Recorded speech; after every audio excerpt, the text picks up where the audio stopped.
on in tonight, man. Yeah, everything sounds proper thanks to Eli, the board wizard. Yeah, the board wizard. Yo, before we get into this, I just wanted to tell you, you have the most dedicated, loyal fans out there. These guys, that we have streaming audio on our webpage, and your fans, like, maxed out our server, seriously, like, 5 hours ago. Yeah. Like, man, they maxed it out. You have, like, very dedicated fans. You know, the reason I say that, you know, I mean, I'm here because of them. Yeah. But, you know, I kind of wouldn't expect it any other way. Mainly because I have the same dedication when I make the music, you know? Right. And the music is what, initially, that's probably what they were interested in. And then later on down the line, you kind of get interested in the personality behind the music. Right. And then you get interested in the person behind the personality. So yeah. One thing I can say is, you know, besides the fact that they're dedicated, I will say that, you know, 9 times out of 10, they're probably very intellectual people. Right. They probably, you know, just, you know, they've been searching for certain things, you know, their whole life, and they're continuing to search. And we kind of help each other, you know what I mean? Yeah, so big shout-outs to all the Canibus fans listening online right now at WICB.org. Now, I know you like to listen to a lot of old school. Wanted to ask you who your influence is and what got you into writing rhymes in the whole hip-hop scene. Well, you know, I say like the 80s are my favorite decade. Yeah. You know, I love everything that was made in the 80s. A lot of people say, like, that's the best year for hip-hop. That's the best decade right there. Yeah, the music, the fashion, you know, even like culturally where we were at, like the social, you know, the social structure of this country, you know what I mean? Right. It was perfect in the 80s. Everything was in harmony, you know? Yeah. Then it really kind of like fell off after that. Well, yeah, I mean, it evolved, you know. I can't say whether it evolved into something better or something worse. It just changed. Yeah. You know, due to the fact that, I mean, a lot of, you know, like, I mentioned on Rip the Jacket, like I was saying, the confluence of Moore's Law, which, you know, in brief, you know, to sum it up, that's just the internet, you know what I mean? Yeah. The internet has linked people up in ways that now, you know, you can, it's like you got instant access to information. Yo, I think it's good for hip-hop, too, because, you know, that's a lot of underground artists are able to blow up faster because of the internet, because, you know, word gets out. It makes it faster, but it takes away from the individuality as well.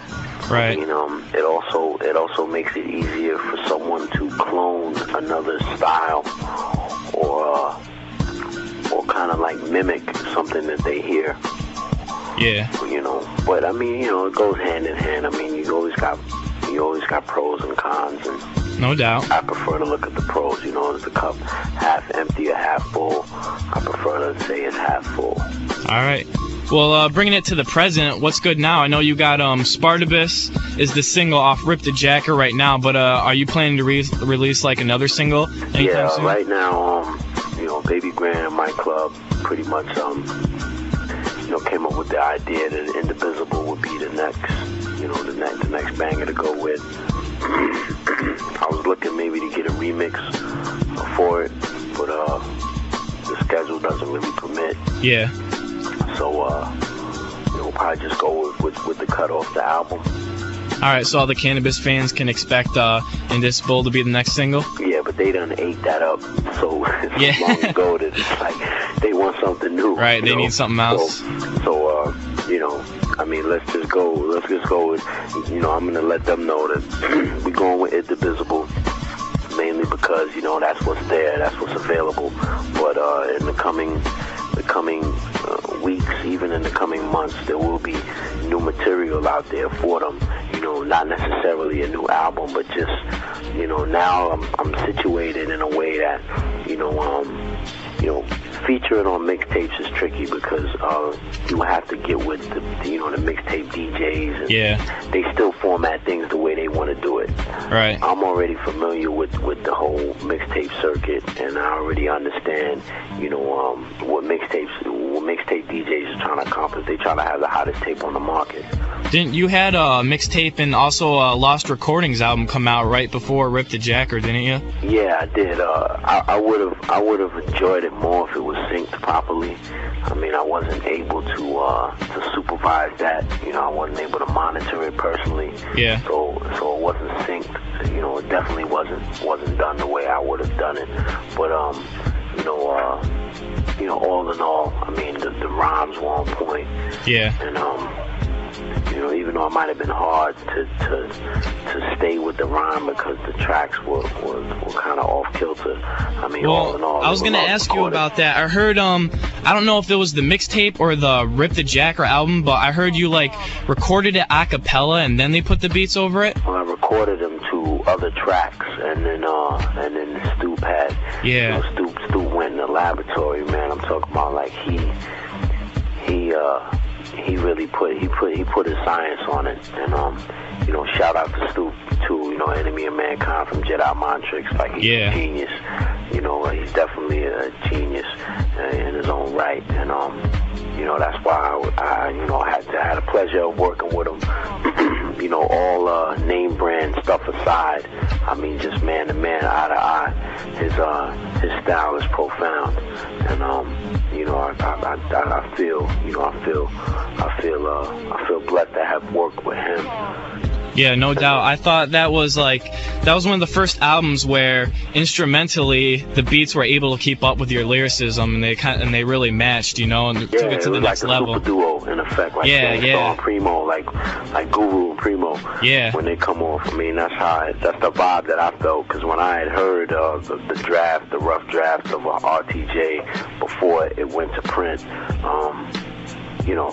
that's the first time I heard it, so I was listening to it like just a baby, just listening to sound for the first time, and I was impressed.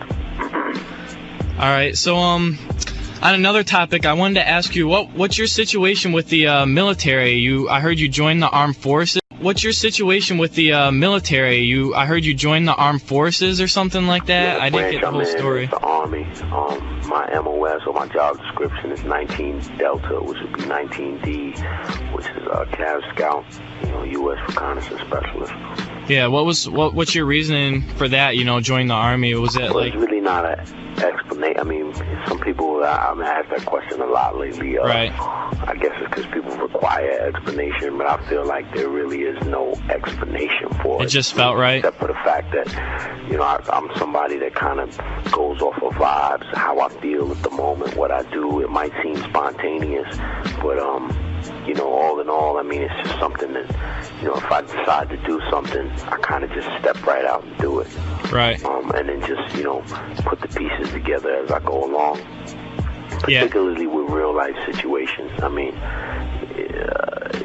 joining the military or, deciding to make a sacrifice on some of the freedoms that you have as a regular civilian.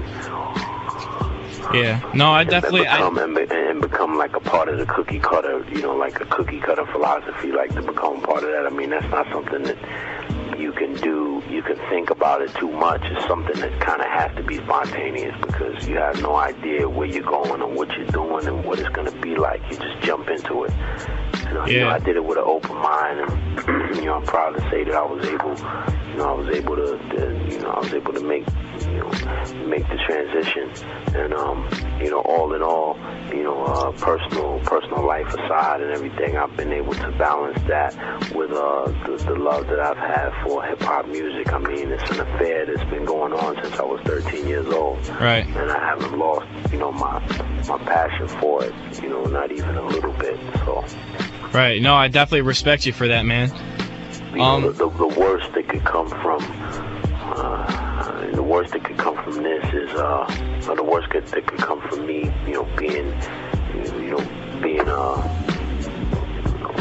being indoctrinated or whatever into the military lifestyle. The worst that could come from that is me rhyming about that a little bit, about my experiences and what I've seen, what I've done.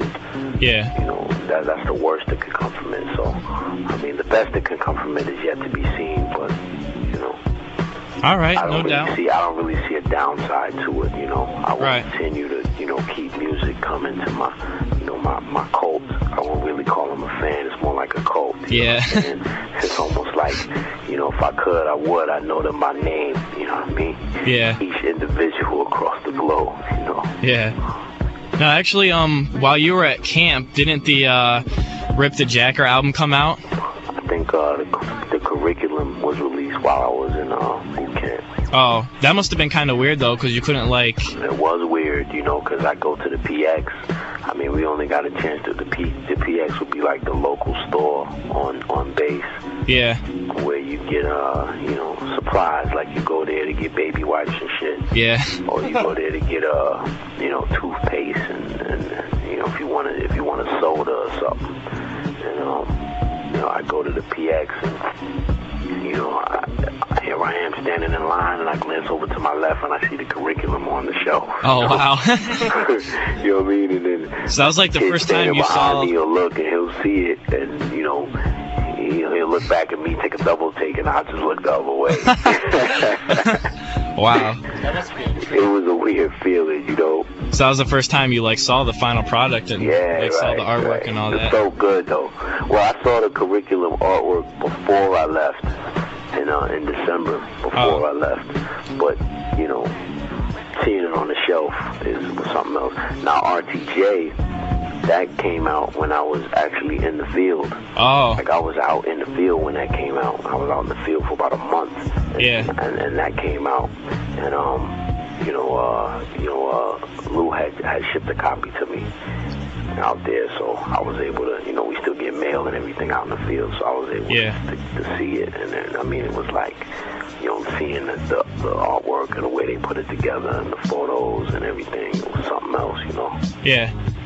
All right, this question's for all your fans because they wanted to know what's up with the Four Horsemen project, or do you have an album or anything like that? Well, the Horsemen project is something that has been, has definitely been, it's been locked and loaded for a long time. It just hasn't been fired yet, and that's what I aim to do between now and 2004. Yeah. I aim to fire the project up, recruit some new blood as well as the old, and pretty much bring it all together, similar to the way I did on my second album. Yeah. When people were talking Horsemen, or it was just an idea, and eventually I was able to get everybody on one record. You know what I mean? Well, I was gonna ask you. We recorded an album worth of material already. Oh, so you got some material already? Yeah, we have recorded an album. It was recorded about maybe a year and a half, 2 years ago. It doesn't seem like that long. It has been a while since, like 14 to 16 records recorded, songs recorded. So, unfortunately, through certain circumstances, that music is like part of the lost files. Oh. But, I suppose, it'll surface one day. But, besides that music, we want to record brand new music. And that's what I aim to do. All right. Well, I was going to ask you, how does the situation with Razcast right now affect all of that? Yeah, well, Raz is, where he's at right now. I mean, God bless his soul. Yeah, shout out to Razcast, man. I said before that, I can just imagine what he's going through right now. Yeah. That, I mean, maybe he's reading a book. Like right now as we speak, you know what I'm saying? Maybe his light's out already, Yeah. His mind has definitely got to be in another place right now. Yeah. But Raz is a soldier, and Raz gonna hold it down. And besides, just besides the energy that he has, to resist, or the resilience that he's able to reflect, I'm stepping up to the plate, and I'm gonna assist him in any way that I can. In addition to making sure that his name stays out there, right, through a project like the Horseman Project. And that's something that I make it. That's definitely at the top of my list for the fourth quarter of this year, and going all into 2004. All right, no doubt. All right, so we got my man Canibus on the phone right now. We have, where you calling from tonight, by the way? Oh, yeah, I'm hitting you from the West Coast. You're on the West Coast? On the West Side, yeah. All right. So, Rip the Jackers, the album that's out now. Spartacus is the single, but keep your ears out for the new single, Indicible. That should be hitting soon. Also, the Four Horsemen project, keep your ear out for that. And is there anything else that your fans should know about that's going to be coming out soon? Well, should know about that's going to be coming out soon? Well,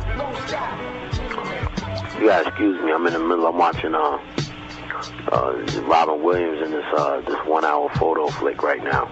Oh. Movie is crazy, but yeah, I mean, just look forward to a whole barrage of projects coming at you, between now and 2004. I plan, I stay busy, so in no time, releases will just be coming. Really what I want to do is I want to push for those who haven't already had a chance to listen to The Curriculum and RTJ. Those are two of my club's most prolific releases, and they will be followed up by more releases, and for the Horseman project and for some of the future projects that I want to, the future endeavors that I'm going to participate in. I just really, we just looking for good people to work with. You know what I'm saying? Yeah. Other people that have a love for the art that go beyond the red tape, and we just, that's what my club is about, man. New talent with old-fashioned values and dedication.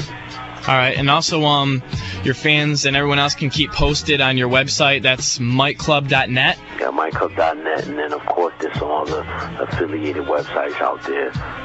Yeah, I went to another one today. I can't remember the name, but it was really it was a really informative page. It was something.net.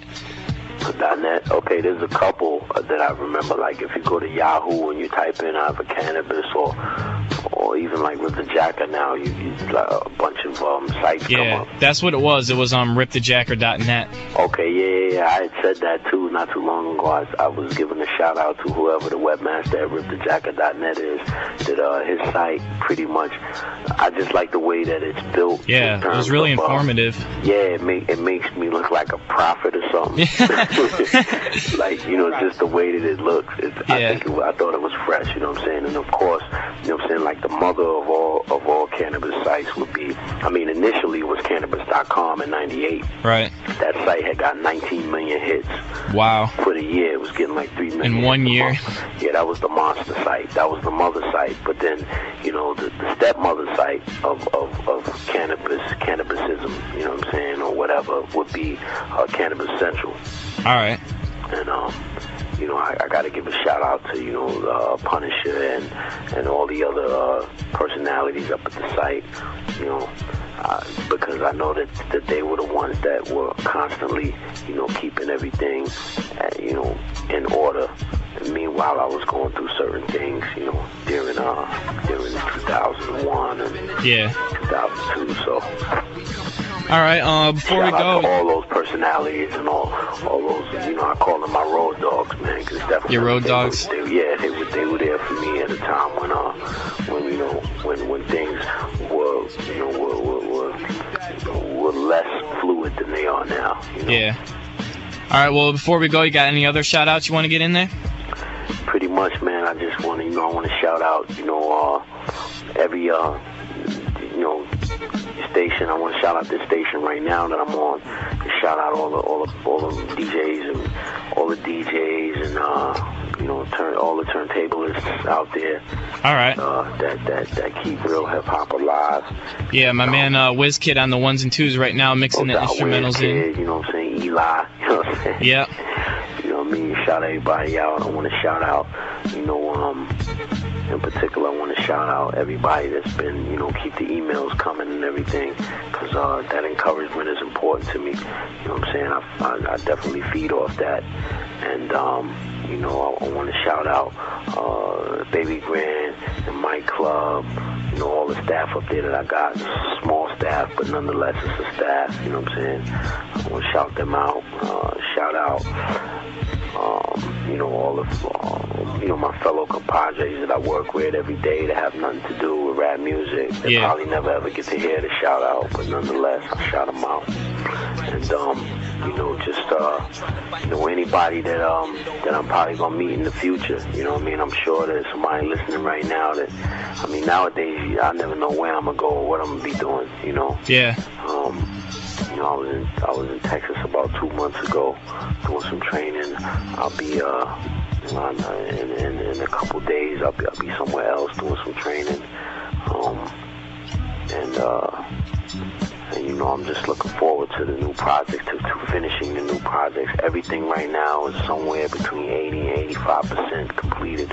All right. So now I'm looking for that extra 15%. You know, be it a guest appearance or two, or you know, just locking down like an A-level producer to come, so I could come with a single. Yeah. And, you know, possibly like, you know, a video. You understand what I'm saying? Yeah. So right now, I'm pretty much just looking for you know,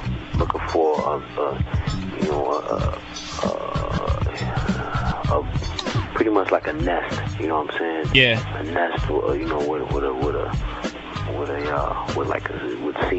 a senior advisory committee, you know, they could just put me under the wing, or just pull me under the wing and assist me with some of the things that I want to do. No doubt. My club stands for hip hop, man. That's what we do over here. All right, well, we're definitely gonna keep our ears open for all the new music coming out. Canibus, thank you so much for calling up tonight.